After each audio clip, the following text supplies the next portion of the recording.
Hello everyone, आज चाहिँ म हजुरहरूलाई पाइनएप्पल काटेर देखाउन जाँदैछु। अब मैले चाहिँ काट्न सुरु गरेँ है त। सुरुमा चाहिँ मैले यता डन्ठीपट्टिकोलाई काटेँ, अनि त्यसपछि यता टुप्पोपट्टिकोलाई काटेँ। अब म यसलाई मजाले काट्न सुरु गर्छु है त।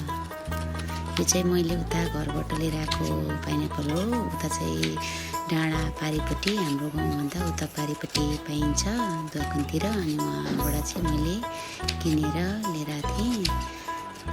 यो चाहिँ लोकल पाइनएप्पल भएको भएर एकदमै गुलियो हुन्छ, अर्को चाहिँ हुन्छ, तर यो चाहिँ सानो भए पनि एकदमै मिठो हुन्छ है त।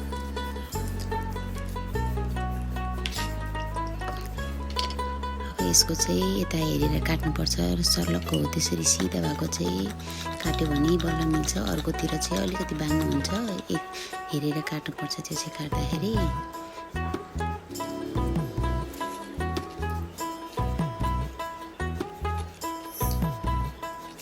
मलाई चाहिँ यसरी काट्न चाहिँ मेरो बुढाले सिकाउनु भएको हो। मलाई चाहिँ जान्थिनँ, मैले चाहिँ पहिला यसरी काट्नलाई। उहाँले नै मलाई चाहिँ यसरी काट्नुपर्छ है भनेर सिकाउनु भएको थियो। त्यहाँदेखि चाहिँ म आफै काटेर जानेछु काट्नलाई।